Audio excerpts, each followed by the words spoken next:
Hi, everyone, and welcome back or welcome to the Psychology of Success. I'm Paul McVeigh. And when I started this podcast, I wanted to speak with people who could share their insights and expertise that wasn't easily accessible. Or if it was accessible, then it would come at a high price to sit and listen to someone with their experience. Which is why I'm delighted to introduce my guest today, who's an organizational psychologist. He is a New York Times best-selling author and founder of APS Intelligence. So John Amaechi, welcome to the show. Thank you. John, really good to have you today. I have so many things I want to cover with you, and I don't think we're going to be able to squeeze them in 60 minutes, but do you want to kick off the way we kick off the show every single time? And the first question is, what is the definition of success?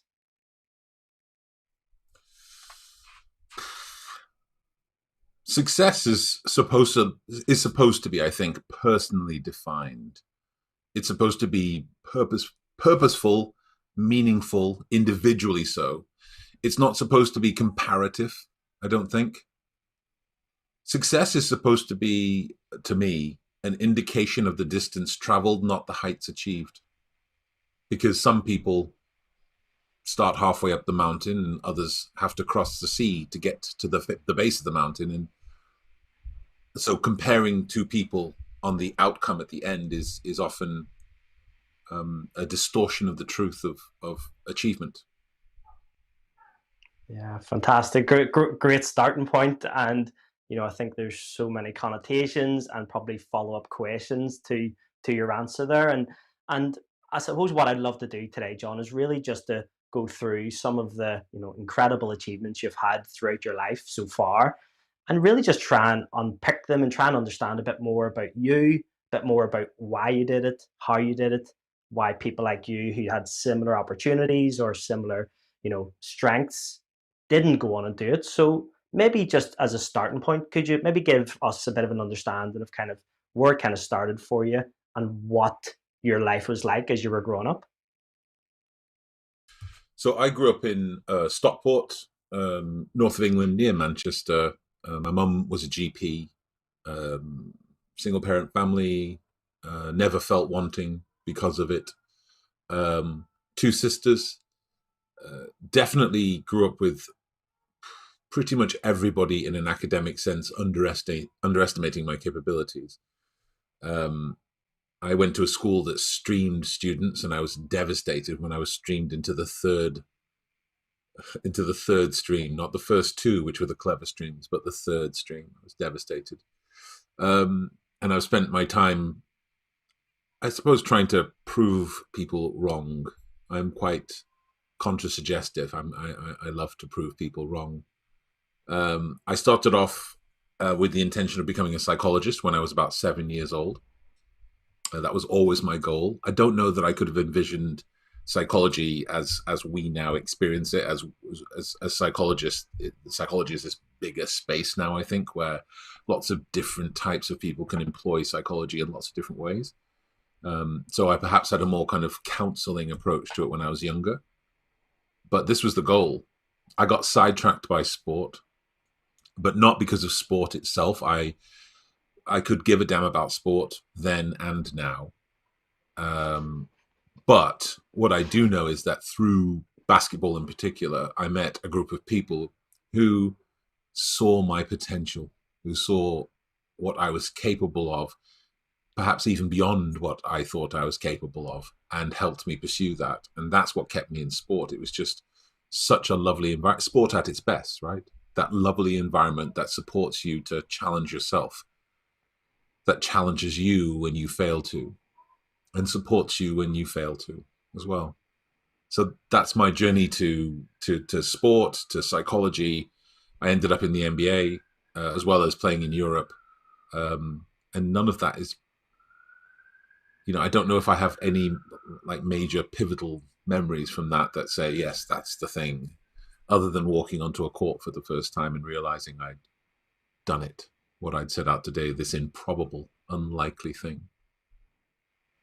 Because out of all of those, achievements that you're talking about, and again, we'll probably discuss some more than others today, but the first thing that really sticks out for me there, Jonathan, you wanted to be a psychologist at 7. It's true, but I had an advantage. I come from a very weird family, and now I'm part of a weird, wonderful company.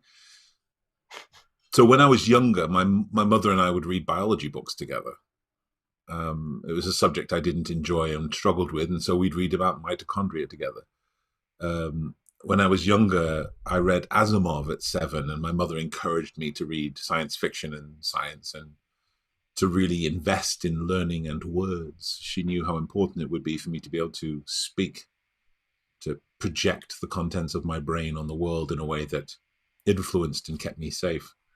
So when I watched her operate as a doctor, as a GP, the thing that I noticed above all things was not the medicine bits that I never got to witness when I went on visits with her and I got to watch how she interacted with family members, but never how she interacted with patients, because I knew that I'm not a blood and guts person. I can't do, needles are fine, as in me getting an injection, but I could never give anybody else one.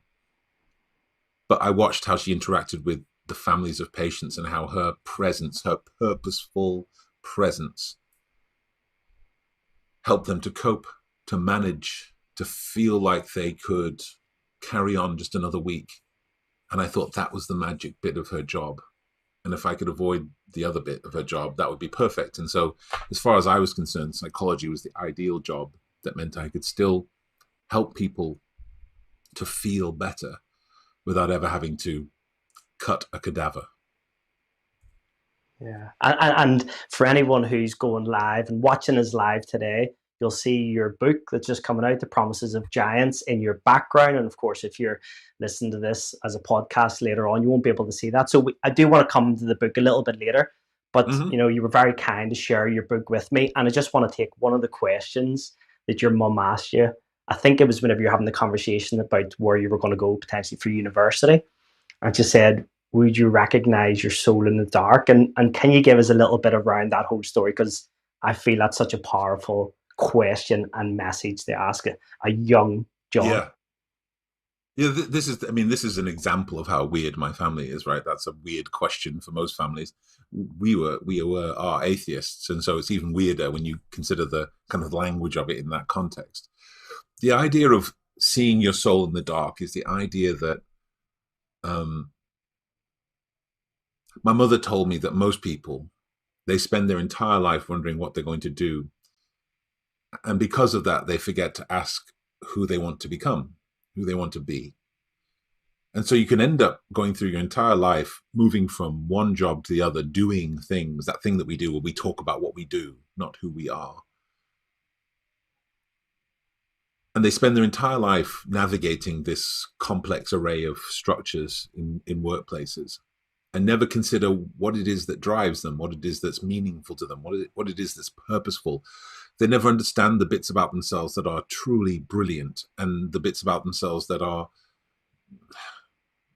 less attractive, less positive, perhaps internal sabotaging elements of yourself. And so my mother encouraged me to understand that if I wanted to do something extraordinary, something that other people did not do, and indeed at the time had never been done, getting to the MBA, getting a career in the MBA as a British person, then I needed to know myself better. One of the first revelations I had when I went through this process with my mother to see my soul in the dark was to realize that I'm incredibly lazy. Incredibly lazy. And that was a brilliant and really useful piece of information for my success, because it means that my life consists of constantly building structures to stop me from being as lazy as I want to be. Right now, my entire life exists in my diary. I'm not going to show you, it's got client names on it, but it's right there, and it's packed from 6:30 in the morning till around 8 o'clock at night. My life runs on that schedule, and that means I know when work finishes and when I can crash or recuperate. And that's helped me throughout my entire career. Just the knowledge, the really clear insight that if given a chance to do the lazy thing, this guy will do it, has meant that I've been able to create structures that stop me which means I've achieved more than I ever could have had I, as so many of us do, ignored the negative stuff about me. It's by no means the only negative thing, by the way, Paul. But this is interesting, John, because the identity that I would have had when I was playing professional football, a lot of it was around the sport. But I think as I started to go through my 20s, I really understood I needed to move more away from the sport side and have more aspects of my identity. But I think you touched on it, that most people would identify as either the job that they have, or the family, or the role position within the family. So it's so, what's the word, sweeps across society. So it's really difficult to go against that. You're right, Paul. It is incredibly difficult to go against it, but I think it's essential for people who really want to achieve, because, again, most of the wisdom I have is donated from my mother and other smart people. But I don't think there's anything more dangerous than being what you do. You are not what you do. And being what you do is very dangerous, because it means when you stop doing what you do, you also stop being who you thought you were. Nowhere is this more dangerous than in sports, where for almost, especially if you look at the American system, I know little about football in this country, but in the American system, a child can be kind of decided that they're a future prospect in a given sport, baseball, football, basketball, whatever it is, by the time they're 6 or 7. And so from the age of 6 or 7, people will treat them like they are their job. They are going to be a basketball player. They're a basketball player. And then suddenly, even if you're fully successful, your career could be over by the time you're 28. Certainly by the time you're 30. And then it stops. And even if you've saved judiciously, even if you've carved out a life for yourself and investments and you don't need to work more, you suddenly end your career and you stop being who you were. And now you have to spend an entire period in limbo, or spend a really difficult period figuring out who the hell you are after, for most of your life, never considering it. I think it's really dangerous. And frankly, it doesn't matter if you're an accountant or you're a basketball player. You are not what you do. You are more than that, different than that, better than that. Yeah, I love to hear that. And if anyone is joining us, if you're coming live on LinkedIn, Twitter, Facebook, YouTube, or Instagram, I'm absolutely delighted to say that I'm here with organizational psychologist John Amaechi. And John, I want to talk about, because you said about the conversation you're having with your mum. Essentially, from me reading it in your book, when you decided you wanted to go to America and follow your dream of being the first Briton to play in the NBA. But of course, that had never been done before. So how did you end up in America? I love this. I love the path that this took. I didn't at the time, but I love it now, because it's a good story for illustrating that most of success is in the mundanity. Most of success is in the utterly boring bits that nobody thinks about, nobody cares about, and most people never witness. And certainly you get no credit for it. So I decided I would go to America, and my mum took me to London to an American organization. I think it's the Fulbright Commission. I always say it was, and I'm never quite sure, but I know the book came from the Fulbright Commission. And they had a book full of high schools listed, high schools and universities and everything else. And I knew I couldn't go straight to university, because I knew I was terrible at basketball. I was truly bad when I first started. And so that was the way I was going to go. I was going to go to high school for 1 year. So I simply went through this book, not knowing the difference between Arizona or Virginia or anywhere else. I just went through the book state by state, putting a pin in a page and saying, yep, that one. It's how I ended up in Virginia, to writing to a school in Roanoke, Virginia, randomly. And then another one, Ohio, another one, somewhere else. And I sent off 3,000 letters. And not forgetting this was back in the day, in the 80s, before email. So I sent off 3,000 letters, essentially saying the same thing, handwritten. Dear coach, my name's John Amaechi. I'm black, British, and 6'9", maybe 6'8" at the time. I want to play in the NBA. Can I play on your team? That was and the thing is, I was so wonderfully naive that I thought tall people were rare, because I didn't meet very many even in basketball circles in Britain as tall as me. And so I thought we were rare, like unicorns. And so I thought when I sent this email, they'd be like, yes, we'll have you. And that's not what happened.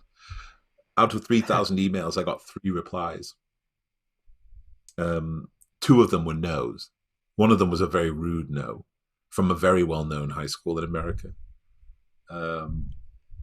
It was really fascinating and a lesson in both the arduous mundanity required for success and the resilience against failure and refusal that's required. And I think whenever you're talking about the lengths, the ridiculous lengths that you've gone to create an opportunity, you're probably already getting rid of the 99% of your competition who would just never do that. But of course, it clearly worked. You had that opportunity, even just fast forwarding the fact that you were playing in the NBA, and just something I want to pick up on another point, because there were so many little nuggets in your book. And you talk about nice guys don't finish last. And it's something that really resonated with me, because all the way going through my playing days, or even through my 20s, that's maybe because I looked like a 12-year-old the whole time, maybe a little bit older now, but everyone thought I was so nice, and I hated it, John. I hated it. No one's ever accused me of being nice. So there's 2 things. One, on the kind of relentlessness of the mundanity. You're right. It does filter out people who aren't willing to do it. This is the amazing part. Even back then, back in the 80s, up to this day, I can guarantee you I am in the maybe 50th percentile of athletes in a basketball sense who are currently playing basketball. Quite literally, the difference between me as an NBA player and most of the peers that I had in basketball at that time was all stuff that could be learned. It was all stuff that could be achieved through planning and graft. And if had anyone else attempted this, they would have eclipsed me in a heartbeat. Because, outside of being an incredibly average NBA player in the scheme of things, the number of brilliant athletes in this country is remarkable. So just amazing to think, right, that as you pointed out, that if you're willing to do the really mundane stuff, to sacrifice in ways that bring no immediate glory, you can achieve more simply because others will fall away. It's fascinating. It's fascinating to me, that part of it especially. Yeah. I've forgotten the second part because I went on too long. No, but it does. I think you're talking about really about how if you can do what others won't, then you get the opportunity. Because I would probably put myself in the exact same category as you, John. Technically, I was never the best. I was never the worst. Physically, you're saying you're 6'9" and being 4 foot nothing. You can imagine physically, I didn't really stand a chance. So it was only my ability, my desire to improve the mental side of my performance, which I think give me that opportunity to play for a long time. And I was really fortunate in one of the previous episodes to speak to Jay Fiedler, who was a quarterback for the Miami Dolphins, and just some of the things he talked about being in the NFL. I just wondered if you could maybe share a couple of things that, people who love the NBA like I do, it's so ironic being so small, loving the NBA, but, what were some of the things that you could share from that whole career you had that maybe people going into work in an office, as a mother, whatever they want to do, as an amateur runner, whatever they want to do, what are some of the things that you could share with them that would help them in their lives? Probably the biggest one, I would say, is playing in the league gives you a real understanding of recuperation, because you play, if you're bad, 82 games a year, and if you're good, 100, 110, 100 more. And it gives you a good understanding of recuperation, not just crashing, right? And I think this is where, for people in work, this is a really important distinction. Many of us, even I've done this, where I finish my day at 8 o'clock and I'm like, essentially, it's grab something that I'm going to microwave, and then within half an hour, I'm in my bed and I'm out. And whilst that is sleep, what I've done there is not no part of this is been really proactive recuperation. And recuperation to me, I learned in the league, was this idea of stuff that still costs you energy but delivers a dividend. So my day job, it costs me energy. I love the work. I mean, I almost swore there, but I really love what I do. It's amazing, right? It's just amazing. It's amazing.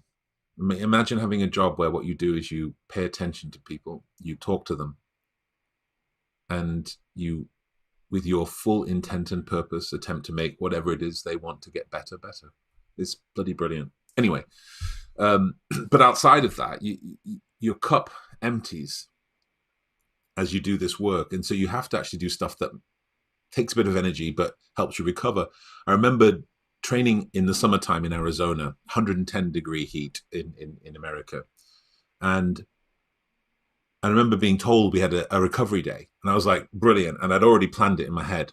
I'm going to get up. And instead of getting up at 6 or 5 like I normally did, I'm going to get up at 11. And then I'm going to eat some food. And then I'm going to go back to bed. And then I'm going to eat some more food. And then I'm going to go back to bed. And that's going to be my recovery day. But that's crashing. And this guy, Warren Anderson, was my trainer in Arizona. He trained a lot of the NFL and NBA players in the summertime. He said, no, we'll see you here. And I was like, well, if it's a recovery day, why am I coming to the gym and this big complex? And he had us in there doing yoga. This is back in the 90s, stretching in a pool, doing exercises in a pool, weight supported. And it was effortful.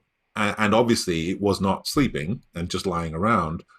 But at the end of that day, I got home and I suddenly realized that I felt better. I felt younger. I felt my body didn't hurt as much. And that's the difference in sport, I think, is that in workplaces, we imagine that people should work 40 nowadays and we should be proud about it, right? How's your day? Oh, brilliant. I've been working since 5 o'clock in the morning. I won't finish until 9. So that's not the point. What are you doing to recuperate? I've already been for a walk this morning. I went for an hour and a half, went around Regent's Park. I just looked at the sun and the leaves and it was amazing. And that was my recuperation instead of lying in bed for an hour. That's the biggest thing, Paul. People have got to remember, there's this phrase, you can't pour from an empty cup and you can't fill that cup by crashing. And do you think that that has been highlighted, especially in the last 18 months where, people aren't going to the office anymore and probably potentially are working longer hours at home and without that distinction between work and home life balance? People are definitely working longer hours than they used to. I would like to believe that it's going to be continually focused on, but I'm afraid that they've enjoyed the productivity boom that we've had through this pandemic. The productivity has gone up. I just don't think people have recognized in the corporate space, as well as they have in sports, that sometimes giving people time to actively recharge through walking or running or yoga or whatever it is they do, whether it's at 12:30 in the day or whatever else time in the morning or night, that's the key to sustained productivity through disruption. I think people have paid attention to it while the pandemic was at its height, but there's this sense when you listen to leaders in business that it's kind of like, can't we just get back to the old ways? No is the answer. We shouldn't. No, I know. And I just want to again welcome anyone who might be joining us, because we're going live on LinkedIn, Twitter, Facebook, YouTube, and Instagram. And I'm really delighted to say that I have New York Times bestselling author John Amaechi with me today. And John, whenever you're talking about this productivity boom, but it makes me think about the work that you do with organizations and how you've been coming out of the MBA and suddenly you're working in probably what most people would consider possibly the last kind of career you'd have after a sporting career. So how did you end up like that? Because we know you wanted to be a psychologist when you're 7, but did it really take you until you're 30, 35 before you truly did what you love? No, I studied while I played. I was really fortunate. The MBA had a program that was designed to help athletes who left college, university early. They had this program that was designed to help you get your bachelor's degree so that you had some qualification. And I already had my bachelor's degree and had started my master's at Penn State, actually. And so I asked if I could use it for my graduate school, and they said, yeah, why not? So the program was half decent. It's a small school, and so it's not kind of prestigious, but it gave me really great experiences. And the beauty was you could use it straight away. I started with a laptop that was about this thick, Toshiba laptop, and we would get on the plane, head off to wherever we're going from Orlando, especially. That was the time I was studying, going to, I don't know, Portland on the other side of the country. So you've got 6 hour, 7 hour flight. And I would open the laptop and I would work through part of the night, get some naps in occasionally, get in very early in the morning, often into Portland, and then have a nap. The amazing news was that as I studied, and people knew I was studying psychology, I got less and less work done, because the moment I sat on this table alone to study, somebody would come and sit opposite me. And I remember this first happened very early in the season, actually, while we were still in pre-season. We're flying off somewhere. And I sit down, I flip up my laptop, I start to type and work. And then one of my teammates, who I maybe have said 10 words to outside of kind of basketball words, sits opposite me. And I said, hello. And he said, hi. And he said, so I've got a problem. And that was an amazing thing for me, because I realized that my teammates recognized, I mean, I don't know if they recognized experience or not, because I must have been terrible, but they recognized that I was at least someone who they could talk to. And so I spent that year getting my 10 points a game, but also being a kind of de facto in-house therapist before we had in-house therapists in basketball. So yeah, that's it. Just for me, it all fell together that the moment I retired, this is what I'll run into. And I think I took 6 months off. I retired in 2005, end of 2004, 2005, halfway through the season, actually. And came to Manchester, drank a lot of red wine, and ate a lot of cheesecake. And then 6 months later started APS. So this is where I kind of I suppose not really fully joining the dots, because do you think that it was because you had a little bit of the kind of on-site training, what you wanted to do, and started to get the benefits, started to get almost the significance of working with people and starting to see the benefits of that? And is that what took you into the corporate world? Because there's such a massive difference between working in sport and working in the corporate world. Yeah, I mean, I never wanted to be a sports psychologist. I know some great sports psychologists. I never wanted to work in sport. If I'm honest, and this will appear harsh, I'm not sure sports deserves my attention. It's so disappointing as an organized thing. Not kids playing sport, not older men like me playing sport, not people playing sport for fun, but the business of sport is so disappointing that I'm not sure it deserves my attention. And just think of that when you think of who we work with now. We work with big banks, we work with all kinds of people, and I see more willingness for change inside some petrochemical companies than I do inside the FA, for example. But why do you think that is? Because, you know, the whole world of coaching essentially came from the world of sport, and the corporate world have kind of taken it and run with it, and probably, as you say, are much better of coaching and improving their people. But it also probably makes me jump back to the start of the conversation when you're talking about you don't really give a damn about sport. And so I'm just wondering where that comes from, because I have, you know, such a different point of view where I still have the love of football and what I do, and being around it. So interesting how we both come through that sport and career and almost at the opposite ends of the spectrum. Yeah, I mean, I never loved sport. I reserve love for weightier things, I think. This doesn't mean I didn't have great experiences. I was talking the other day to a legend of basketball who's a friend of mine and a colleague, a former colleague in the league. And I thought back to my time with them and this conversation that we had, and it was amazing. You may not know, but there's an app for old NBA players, so we can be connected. And so we can chat to each other at any time just by bringing up this app. And it's amazing to have those conversations. So I've got such fond memories of the individual people, such fond memories of even the administrators, David Stern back in the day, Adam now. So it's not that I hate the individuals or even hate anybody, but the world of sport is letting us down. It lies about who it says it is. It lies about the outcomes it can deliver. Sport doesn't magically make fat kids thin. It doesn't make poor kids wealthy. It doesn't make lazy kids active. Sport does exactly what we make it do.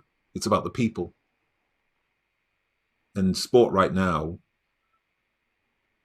I mean, here we are with people kneeling, and the coach has been very explicit, as have the players, that they're not kneeling for some activist movement. They're kneeling for equity for Black people in the world, for the safety of Black people in the world. And fans boo.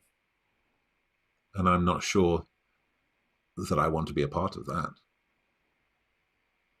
Yeah, I fully understand what you mean there, because I used to think the same about the reputation that football fans used to have, and it was so poor, and it was almost as if like these people would go and use football as a vehicle for their aggression and for starting fights, and I never wanted to be associated with that. So I understand what you mean about this, but then this of course leads into such a worldwide issue, and especially around Black Lives Matter, which you have been such a leading voice over the last number of years. And I just wanted to tell you just a really quick story where a friend of mine's a Black girl from the Midlands in England, and I remember she put up a post recently and talking about just how tired she was, and I thought that I kind of felt like I'd had a little bit of that experience growing up as a Catholic in Ireland in the 80s and 90s. And when I tried to almost reach out there, say, I kind of think I know how you feel. And she just said, no, Paul, you don't. You really don't. And it was only when she explained the daily basis that she was getting this, and people of her, her ethnicity were having the same issues. And then it really hit home for me that I actually, it was just back to that white privilege again. And it's not that people don't have experiences of inequality, of oppression, and it's not that there's a hierarchy. So it's Black people, then it's Asians, then it's women, then it's that's ridiculous. But I think as allies, whether it's straight people for the LGBTQ community, whether it's white people for Black, whether it's men for women, the thing we need to bear in mind is that the whole point of allyship is not quite ever experiencing the full harshness of the experience of the minority, but at the same time being willing to listen and learn, being willing to support, being willing to step up and stand up and speak out, and then amplify the voices of those other minorities. So, I wouldn't be able to understand fully your experience, even though I've read books on it, even though I've seen documentaries on it. I can't imagine it. I just know that I would be very frightened indeed. I've seen those gates. I have seen some of the footage. I would be very frightened indeed. And so all I would need to know is not to compare your experiences to mine, but rather just to say, I'm really curious and interested in knowing about your experience and in having you tell me and help me to steer how I can best support. That's the job of all of us, I think, in this world. For those of us like you and me with power, with podcasts, with, platforms, it's our job to speak out and amplify the voices of those who are less readily heard. And I know you have a really strong statement about, and because I've heard you say it to me and others, when you talk about how it's just not enough to be non-racist, you actually need to be anti-racist. So can you maybe just give us a little bit of an understanding of what you mean by that? Because I think when you first said it, I wasn't 100% sure of what you meant. Yeah, allyship is conflict, right? That's the thing that people misunderstand. It's not rhetoric, it's conflict. It's not violence, but it is conflict. And so anti-racism and anti-misogyny and anti-Islamophobia or anti-Semitism or anti any incivility, any way that we undermine the dignity of people who are different than us, is a question of stating so clearly where you are. So this is what I tell people when people ask me, if racism is here, here is the fence, and I'm here. But I'm not just here kind of hoping that racism will dissipate on its own. I am here figuring out how to destroy this with fire. Misogyny, fence, me, destroying this with fire. Anti-Semitism, Islamophobia, homophobia, transphobia, you name it. Anything that undermines the dignity of somebody in my presence, fence, me, figuring out how to destroy this with fire. That's how proactive it is. For those of you who sit whilst friends tell that anti-Semitic joke they've been telling for the last decade and say nothing, and then tell other people how you disapprove. Oh, yeah, I don't really like that. But you say nothing in the moment. That's not anti-Semitic. That's just nothing. It's an abdication of our responsibility. Instead, we have to be anti-Semitic. We actually have to speak up in the moment and say, look, John, I'm sorry, not that joke again. Come on. It's 2021, not that joke again. Not that sexist joke again. If you can only be funny by undermining someone else, that's a problem. And if anybody thinks that I'm being politically correct, great. Great. I'm that guy. You come into my area of control, I'm that guy. On Zoom, on Teams, whatever it is, I'm the guy. You say something uncivil to somebody else, doesn't need to be about someone who's gay or black or male. You say something uncivil about anybody, I'm the guy who'll tell you that I hear it, I see it, and it's not acceptable. And that's what being anti-racist or anti-sexist or anti-homophobic, that's what it's about. Action and conflict. And I think you touched on the point a little bit earlier, John, when you talked about how, maybe someone like you or I, who people might know a little bit more, or they might hear our voices a little bit more than others. And I think some people might think, but, if I'm the normal, Joe Blogs who's going to work, going about their business, I have such a small sphere of influence. So it's a bit like, why should I even try? But you just said it there. You just said that they have a sphere of influence. That's all I'm asking. I'm not asking for an individual person who's got 3 mates who kind of respect them and maybe a couple of family members. I'm not asking them to start a blog to change the world. Though I would point out that there's a small Scandinavian child who's done that. What I'm saying, What I'm saying is just make sure that with those 3 mates and that family group, that they know where you stand. People forget that there's an amazing power to telling people where you stand on stuff. When you tell people where you stand and what you stand for, it allows them to understand what you won't stand for, what you will not tolerate. And that's incredibly powerful. The peer pressure, the social pressure of that is powerful. It means that when somebody sees you in a group, maybe they don't tell that joke. And if you don't think that's important, you're missing the point. Because people's experience is defined by what they hear said and what they see done. Not by what people think, by what people say and do. And if you can be the person amongst even 5 people or 2 people or 1 person that changes their behavior around people who are different, you have done a service to this world. Well, if you're lucky enough to be joining us, we have about 20 minutes left, and I'm here with organizational psychologist, with New York Times bestselling author and founder of APS Intelligence, John Amaechi. And John, I think we've covered so many different areas and parts of your career. And I suppose I wanted to keep the last bit for your first book, Man in the Middle, but also about The Promises of Giants, your new book.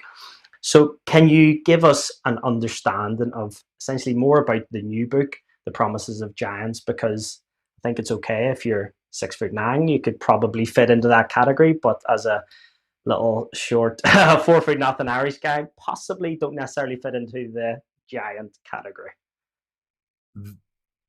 Paul, everybody is a giant to somebody. Everybody is a giant to somebody, and everybody has the potential to have an influence over somebody, a really positive impact on a group of people. I wrote this book because there is a paucity of leadership out there. There is an abject, I mean, it doesn't matter what your party political affiliation is there or what country you're in. There is an absence of principled, ethical, driven, and ambitious leadership. This is not about named leadership. This is a book. It has three parts, essentially. The first part is about introspection, because I think that the way you make progress is by knowing where you are.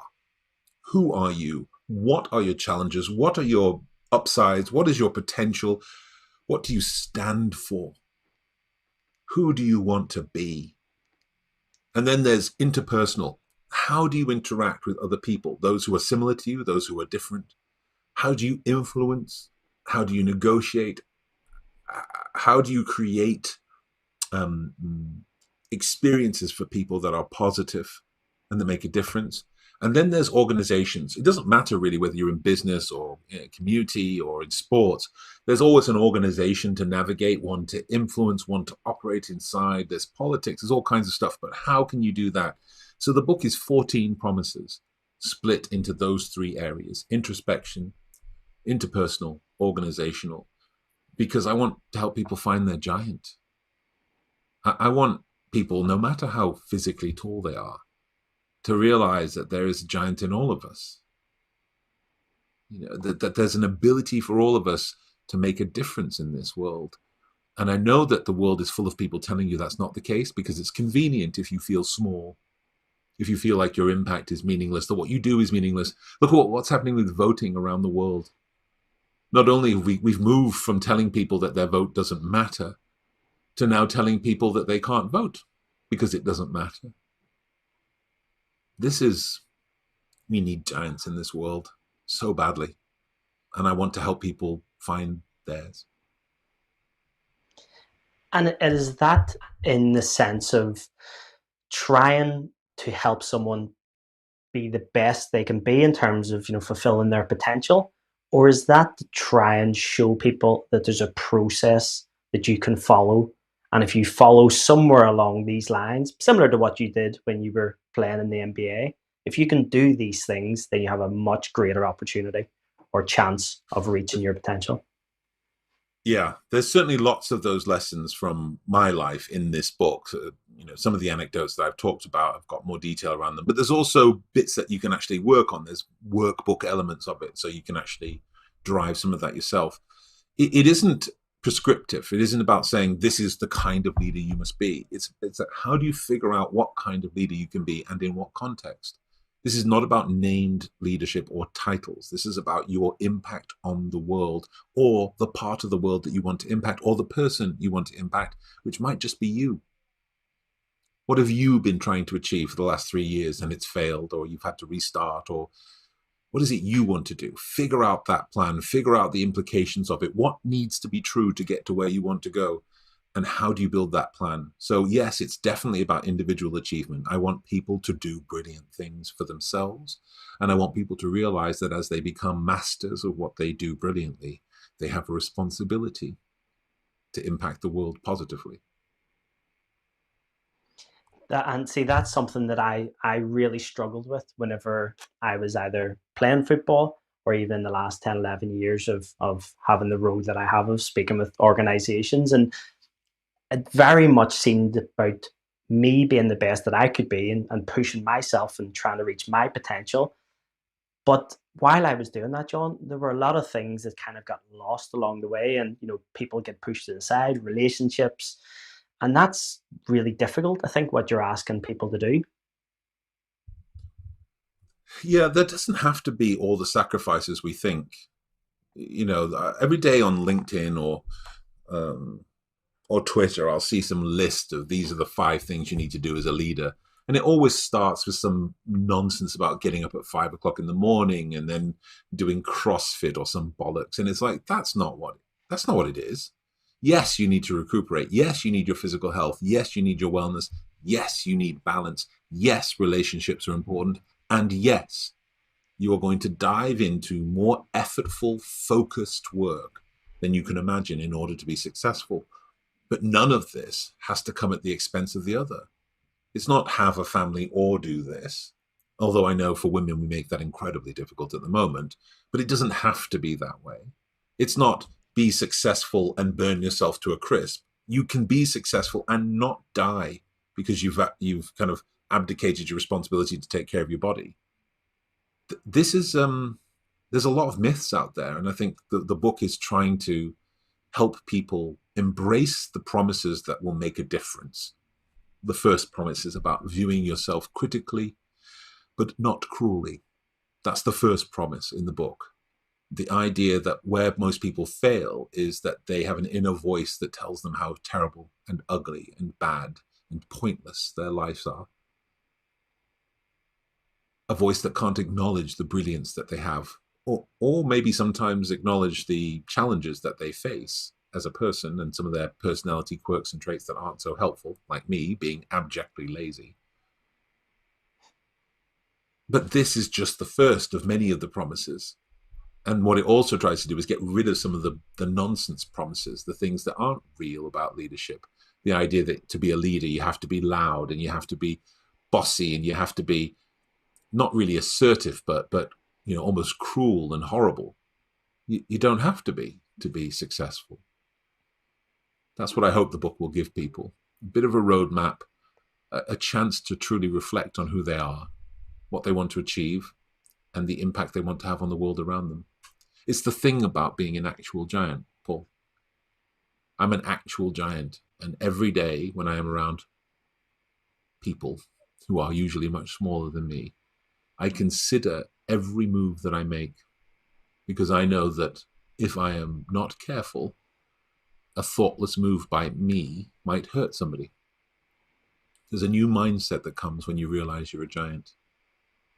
Each thing that you do is disproportionately powerful. Is so powerful the way you say that, John. And I think when you're talking about that voice in your head, I think you talk about imposter syndrome and how probably we all have it at different stages in our life, but also how it's so rife and so plentiful across the world. That is it not just something that's inbuilt within our psyche, that we are constantly playing ourselves down? So that almost seems very difficult to go against.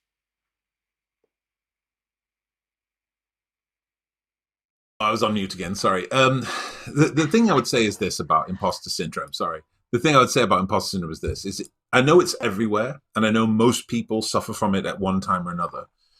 I just need to point out that one of the conclusions we could come to is that everybody is a little bit broken. Everyone's a little bit broken, and that's why. Or, and I think more properly, I heard a researcher, she was a brilliant woman. I walked into the end of her lecture about 3 years ago at a conference. I forget where. But I remember her saying, she was talking about imposter syndrome. She said, never forget, imposter syndrome is not a personal pathology. It's how you're supposed to feel.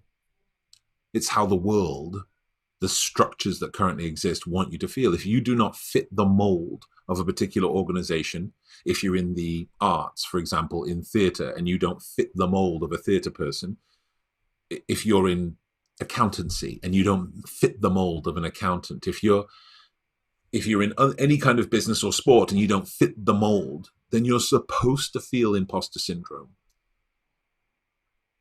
It's unfortunate that we've built our systems so that they make contributors, people who would otherwise want to fulsomely and be able to fulsomely contribute, question themselves.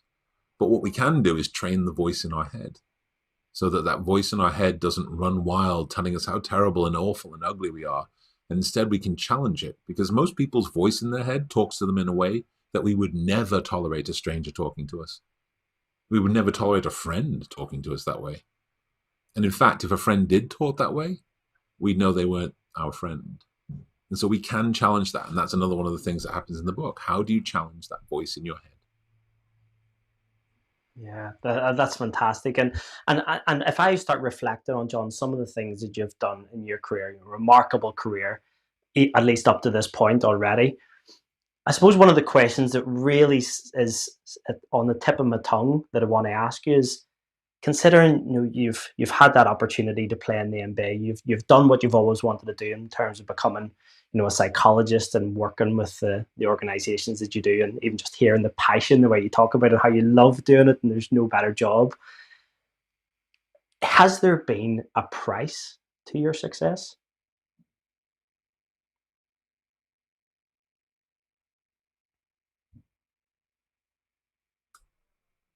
No, there have been choices that I've made and continue to make because there are areas of my life I'm less adept, but not prices. No, I mean, if you're talking about discomfort, then yeah, there's been a price. My life has been most uncomfortable.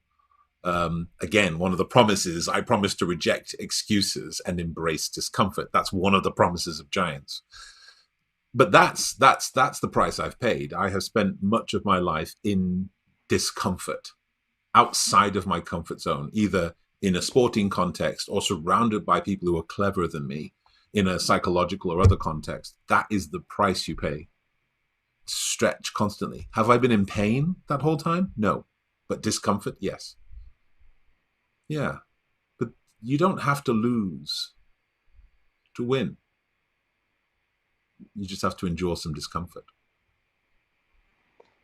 And does that not go against, is it Maslow's hierarchy of needs of how we want comfort? And it sounds like you're almost seeking out discomfort on a long-term basis. So I could have a long conversation with you about the number of people who have superseded Maslow. And there's a huge number of people. I know people love Maslow because it's a triangle and it's nice and easy. But we know, right, that's been superseded by, just like when you look at emotional literacy, the original Goldman research has been superseded now by people with the 4-branch model or something else. I lose track. But I'm not suggesting that you never have comfort. I'm saying that in order to reach the next plateau where you can stand and survey your success, to get to that point will be leg-burning discomfort. Your lungs will burn, your legs will burn, and then you'll reach a point where you can look and say, right, this is pretty good. Am I satisfied with this view? Is this enough? Am I a big enough giant now? Is the amount of responsibility and accountability that comes with this size all I want? If the answer is yes, then for many people, you can continue to live in an area of mastery, even if it's not your potential. I would encourage people to imagine maybe another climb. And maybe I lift some people while I climb. Maybe a bit of burning in the legs and lungs is worth it. I've found it so. I have a job where my presence and carefully thought out words can make people feel as if they can cope again. I can't imagine what level of discomfort wouldn't be worth that.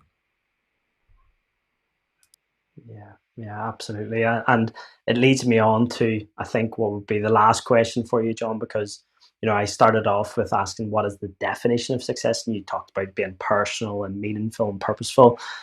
And for you now, at your stage in life, going forward, what would you say is your definition of success? For me, there is so much more I want to learn. So I don't learn as much as I used to. And it's not because of age, though that is a factor. I don't learn as much as I used to because my days are too busy. So one of my goals is to, busy is the wrong word. My days are too packed with meaningful activity. So that's not busyness. That's not the same thing.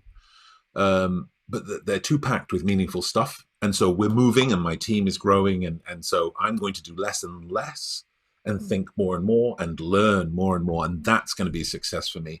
I want to work with powerful people who have the ability to influence the world.